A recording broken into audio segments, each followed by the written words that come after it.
No vídeo de hoje, nós vamos conversar sobre como a depressão pode chegar na sua vida. Como ela pode, por onde ela pode entrar na sua vida. Porque você sabe que os números são cada vez mais crescentes e demandam uma prevenção da nossa parte. Nós que felizmente estamos fora dessa estatística. Mas é preciso entender que quando você está com um diagnóstico de depressão, esse processo, ele não começa da noite para o dia. Ele é fruto de determinadas concessões que nós fazemos, de negligências que nós vivemos, fruto das nossas escolhas e dos nossos comportamentos, quer sejam consciente ou inconsciente. Então a prevenção, ela é sempre o melhor caminho, mas se não é possível, existem outras possibilidades que nós vamos ver aqui também. Eu quero começar fazendo uma introdução que vai se fazer importante para o entendimento do vídeo. Porque para nós, seres humanos, a forma como a informação chega até nós faz muita diferença. Como eu percebo e eu recebo essa comunicação, faz diferença no nosso comportamento, faz diferença na forma com que eu interpreto. E a comunicação é sempre uma responsabilidade do comunicador, de quem dá a informação, de quem passa a informação. E isso faz toda a diferença em nós. Seja ela verbal ou não verbal. Por outro lado, a recepção dessa mensagem, ela também, o entendimento, ela também depende de quem está recebendo, de como eu estou aberta a receber essa informação e qual é a importância que eu dou, a capacidade de absorção, de ignorar. Isso depende de uma série de fatores que é diferente de pessoa para pessoa. Ele depende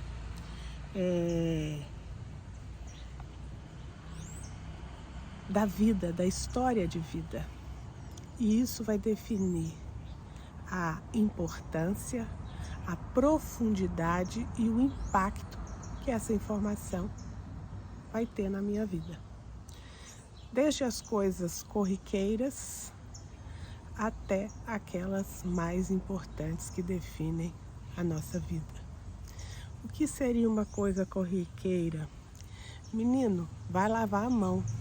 Quantas vezes nós, pais, temos que repetir isso várias vezes?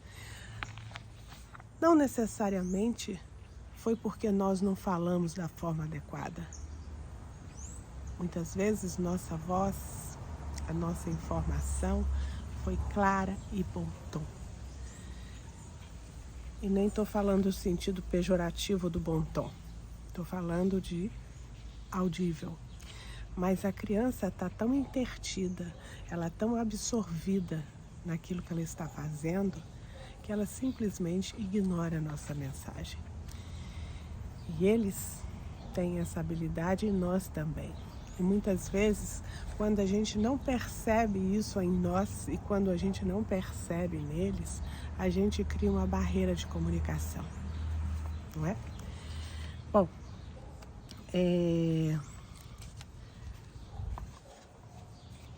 para o vídeo de hoje, eu quero ampliar essas variáveis, essa complexidade do processo de comunicação para o mundo, para o universo. Eu quero incluir não só a relações interpessoais, mas as relações universais de causa e efeito da natureza, como a chuva, como o sol, como a fome, como a doença, como a alegria, como a sorte, o azar. Tudo isso faz parte do tema central do que nós vamos falar. A fartura, a bonância, o amor, o desamor, o acidente, o tempo. São outros agentes que fazem parte dessa complexidade do mundo que nos torna mais vulneráveis ou menos vulneráveis para a depressão, que hoje é um dos fantasmas mais temidos. Por quê? Porque a depressão, ela tira a nossa esperança, ela tira a nossa energia de viver, a nossa potência de agir. Toda essa complexidade que eu estou dizendo do mundo, que eu estou dizendo do ser humano, ela acontece fora de nós e dentro de nós. E muitas coisas nós não temos controle, mas vocês vão ver que nós temos muito mais do que a gente imagina, muito mais controle, muito mais ações que nós podemos fazer e que muitas vezes não fazemos para mitigar o risco, por exemplo, da depressão. O nosso cérebro, ele é uma máquina, ele é um órgão extremamente fabuloso, fantástico e maravilhoso. Não canso de dizer isso. Para dar conta de toda essa complexidade que eu falei, ela vai se adaptando ao longo dos anos. Milhares e milhares de anos, de forma lenta, mas que vem acompanhando o nosso estilo de vida. Bom,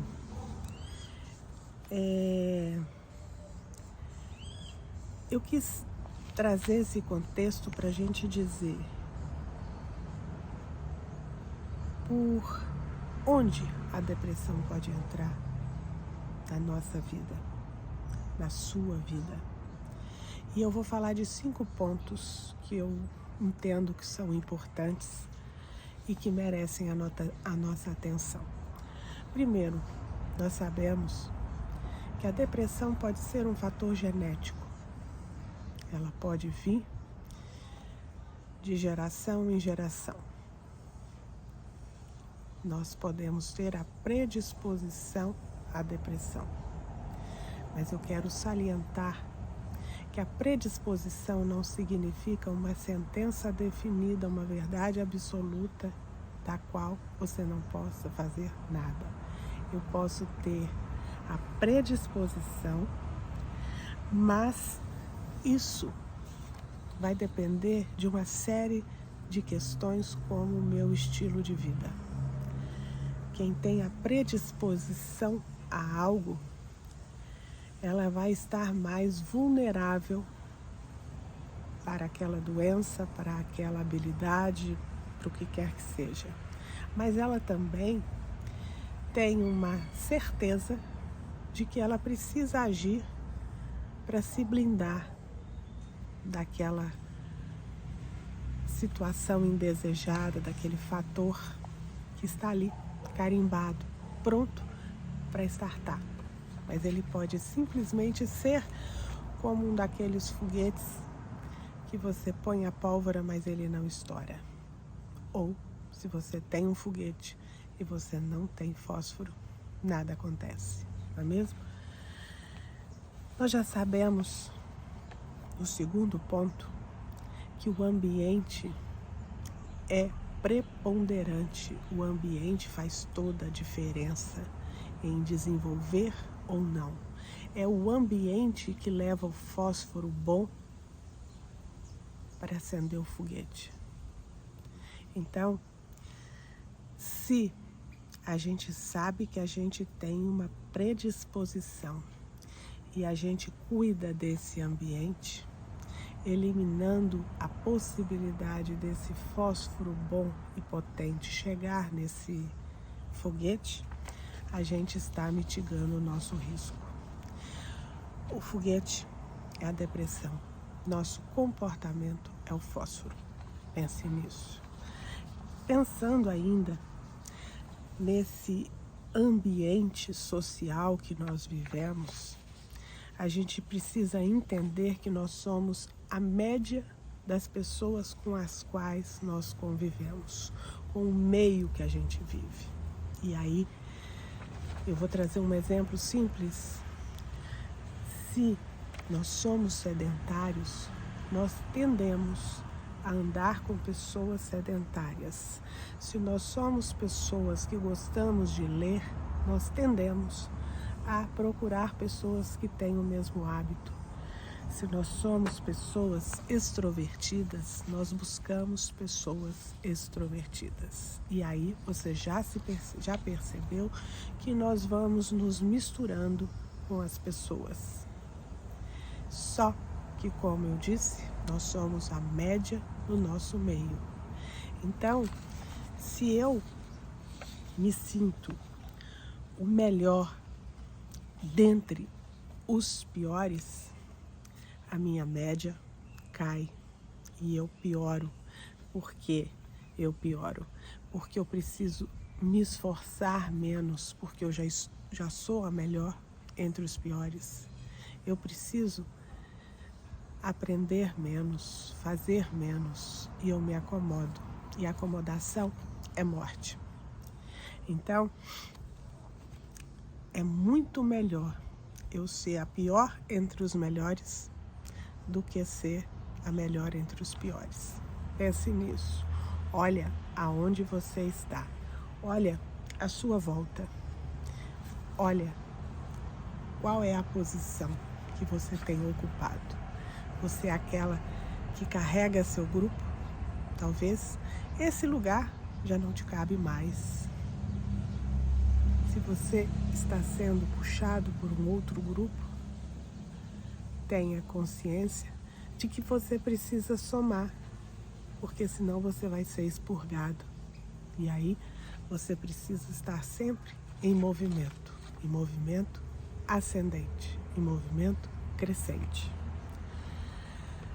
A terceira questão que eu quero trazer para o vídeo de hoje é que as pessoas introvertidas, aquelas pessoas que são mais fechadas, elas tendem a ter uma ruminação maior. O que significa ruminar melhor? Ela rumina mais os pensamentos. E até aí tá tudo certo e muito pelo contrário, até pensar é bom. Agora, se essa pessoa que é introvertida, ela tem um mindset, um modelo mental que é averso à mudança, que é fixo, como a Carol Dweck fala, é aquela pessoa que não acredita na mudança, na possibilidade de mudar. Ela acredita na síndrome da Gabriela. Nasci assim, vou ser sempre assim. A mudança não é possível para ela. Como é que eu vou adotar um estilo de vida saudável se eu nunca fui assim antes? E a boa notícia é que nosso cérebro é plástico. A nossa plasticidade neural, ela nos possibilita sair do A para o B. Para isso, a gente precisa mover, andar, caminhar, traçar planos, traçar metas, mas principalmente tomar a consciência da nossa necessidade. Isso é um desafio e tanto. Isso é uma necessidade muito grande. E nós podemos ter certeza que é uma grande fake news quando a gente ouve que a pessoa não tem a capacidade de mudar. Nós temos, e a gente tem inúmeros exemplos disso. Mas é muito mais custoso de energia, de esforço. E aí, às vezes, a gente acredita naquilo que a gente recebeu de verdades. Mas nesse ponto, eu vou falar um pouquinho lá na frente. A gente precisa desenvolver o mindset de crescimento. Que mindset é esse? É aquele que acredita que o esforço e a ação faz mudar e faz milagre. O 4º ponto que eu quero trazer e que é extremamente importante é observar a nossa rede de crença. Como a nossa rede de crença pode prevenir a depressão? Muito cuidado. Não adianta você cuidar de todos os outros itens, os 3 itens anteriores, sem você cuidar desse ponto. As crenças, elas são forjadas mesmo antes de nós nascermos. Assim como a gente recebe uma carga genética dos nossos pais, a gente também recebe influências comportamentais e verdades que vêm desde lá, fruto de ações emocionais no nosso processo de formação. Lá, quando a gente ainda estava no 1º segundo de vida. Bom, essa rede, ela tem um papel de ser um mapa, de ser uma regulamentação para facilitar a gente viver nesse mundo tão complexo do qual eu já falei antes. Então, de 0 a 7 anos é o período que isso está se formando. Percebam que nessas idades as crianças são extremamente observadoras, elas são esponjas que vão absorvendo tudo aquilo que a gente fala, tudo aquilo que a gente faz e repetem com muita facilidade.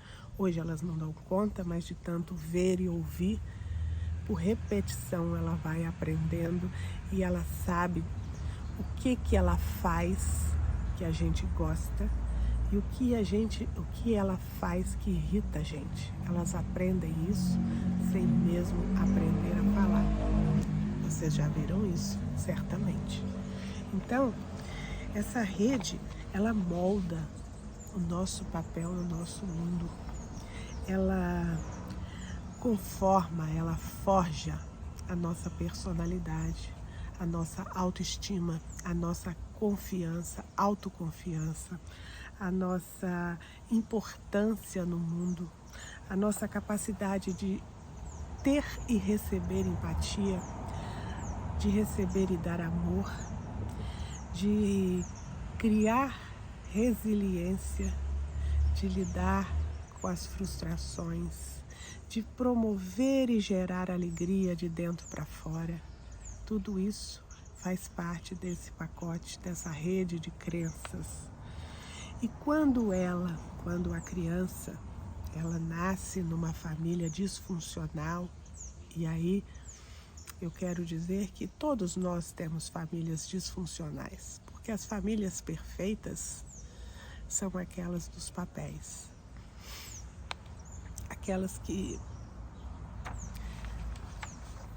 não existem, faz de conta, porque toda família tem coisas boas e coisas ruins. Agora, aquelas crianças que não receberam atenção, amor, presença, inspiração, elas crescem tendo que se adaptar para sobreviver. E isso faz como se elas tivessem uma rota e elas tivessem um desvio de rota. O normal é eu ser amado pelos meus pais, é eu ser pertencente à minha família. Mas se isso não acontece, como eu vou fazer para não ser engolido pelo mundo? Então eu crio crenças, eu crio adaptações de meus comportamentos para que eu abra um espaço para mim, para que eu consiga sobreviver nesse mundo hostil. E aí eu passo a enxergar o mundo por um óculos diferente, onde eu sempre atraio aquilo que é fome, peste, doença, coisas ruins que esse mundo tem para oferecer. Por isso, eu quis lá atrás ampliar essa noção de comunicação. Porque a pessoa que está nessa família disfuncional, ela não está ali só porque o pai e a mãe são ruins e erraram com ela. Porque os pais também receberam certamente isso que eles estão passando, que é o caminho normal. Só que às vezes é necessário a gente romper, rever esses padrões e romper com esses padrões para que eles não continuem avançando, fazendo mal às pessoas das próximas gerações. Ninguém nasceu para sofrer. E é certo que algumas pessoas sofrem muito mais que outras. Mas Deus não se ocupou com isso. Isso eu tenho certeza. Eu acredito demais nisso. E aí a gente abre, se a gente vive nesse padrão por muito tempo, abre portas e janelas e escancara para depressão, para Alzheimer, para Parkinson e para outras doenças degenerativas. E eu não estou dizendo que todas as pessoas que têm essas doenças tiveram essa família disfuncional. Mas a grande maioria dos estudos, eles evidenciam que essa história de vida, de abandono, de abuso, ele direciona para lá, por conta dessa complexidade que vão se acumulando como se fossem aqueles sobradinhos que você vai fazendo puxadinhos, que tudo é uma coisa só, mas elas não foram gestadas juntas. Elas foram sendo incorporadas por uma necessidade. Bom, a quinta e última observação e ponto de reflexão que eu trago hoje é a importância da atividade física na nossa vida. Ela é fundamental para ela desenvolver e desencadear a liberação de dopamina, de serotonina, de bons neurotransmissores para promover o equilíbrio mental, físico. E muitas vezes, quando a gente esquece e baixa a guarda, a depressão aproxima da gente e a primeira coisa que ela faz é tirar da nossa rotina a nossa atividade física. É um erro, não podemos. Sempre o ser humano foi feito para estar em movimento. Nós precisamos manter isso para manter a nossa saúde mental em dia. Para fechar, eu quero trazer de novo a palavra complexidade que eu tanto falei no vídeo de hoje. E isso para dizer que não existe uma única solução. E para dizer que até aqui o meu foco foi mais na prevenção. Mas se você não cuidou disso, tá tudo certo. Se você já se encontra num processo de depressão, procure uma ajuda, escolha um profissional competente, de confiança e busque uma nova rota. Busque novos comportamentos. Na medida do possível, incorpore esses. Faça um 5S no seu ciclo social. Tire da sua vida, do seu meio de convivência frequente, aquelas pessoas inóspitas, aquelas pessoas que te puxam para baixo, que faz você ser menor do que você é. Esses recursos dos quais eu falei são acessíveis para todos. Todos nós podemos desenvolver essas ações. Cuidar do nosso estilo de vida é fundamental. A luz deve prevalecer dentro de nós. E a luz que deve prevalecer é a luz da bondade, do amor, do crescimento, da harmonia, da esperança, que é uma coisa que é tão importante nas nossas vidas. E quando a depressão entra por uma porta, a tendência é a gente fechar a esperança de fora. E isso não pode acontecer. Deus, Ele tem um propósito para nós. E nós precisamos caminhar na direção da luz dele. Pense no estágio que você está. Pense na atenção que você está dando para a prevenção, para blindar sua vida da depressão. Porque uma coisa que a gente não sabe é lidar com a estatística. A estatística, quando você olha para números, é frio. Mas quando você olha para as pessoas que estão à sua volta, para o nível de sofrimento delas, para o nível de contaminação da depressão, é assustador. E depressão tem muito a ver com o estilo de vida, com o estilo de vida que nós estamos levando para nossa casa. Pense nisso. Qual é o comportamento preventivo que você vai mudar, que você vai adotar a partir de hoje? Pense nisso. Até.